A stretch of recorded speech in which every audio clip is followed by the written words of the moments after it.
મારી YouTube family તો કાલે સાંજના હું ગઈ હતી મારા મમ્મીની સાથે સાડીની ખરીદી કરવા માટે. મારી સાથે ખરીદી કરવા માટે કોઈ જ ના લે મારા મમ્મી સિવાય. પતિદેવ તો ચોખ્ખી ના જ કરી દે. ભુજની ફેમસ દુકાનમાં આવી હતી. અહીંયા કણે હોલસેલના ભાવમાં સાડીઝ મળે. પણ હું એક દિવસમાં કોઈ દિવસ ખરીદી કરી જ ન શકું. પણ દુકાનનું નામ સાંભળતા જાઓ, શ્રીહરિ સાડીઝ. બહુ સરસ સરસ બધા ઓપ્શન હોય છે અને કલેક્શન એકદમ જોરદાર.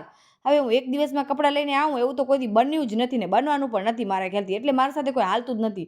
સાંજના મેં ઘરે આવીને સરસ મજાના ખારી ભાત વઘાર નાખ્યા અને પછી મને વિચાર આવ્યો રાતના સૂતે સૂતે કે આપણે કાલે પણ હાલશું સાડીની ખરીદી કરવા માટે. પતિદેવ મારા માટે આ સમોસો લઈને આવ્યા હતા. બસ નાહી ધોઈને પાછી હું રેડી થઈ ગઈ, હાલો સમોસો ને ચાય ખાવા માટે. તમને ભાવે કે ન ભાવે? બસ મેં સમોસો બમોસો લઈ કરી અને હું આવી ગઈ પાછી બજારમાં ભુજમાં. પણ આજે હું બીજી દુકાનમાં આવી હતી. હવે એ હું તમને કહીશ. સાડી તો મને બહુ જ ગમી ગઈ છે, પણ એ તમને બતાવીશ નહીં. પછી ઘરે આવી અને આજે મને મોડર્ન રેડી કરવાની હતી. આ હેરસ્ટાઈલ કરી હતી અને મેકઅપ પણ કર્યો હતો, પણ કોઈ ફેસ બતાવવા તૈયાર નથી થતું. એ બધા કામકાજ પતાવીને મારા જેઠને 3 દિવસ માટે બહાર જવાનું તો જેઠાણીએ મને કીધું, દિયા તું ખપે થાકી ગયો પણ મને થેપલા કરાવ. તો કેવી લાગી સાડી અને હેરસ્ટાઈલ?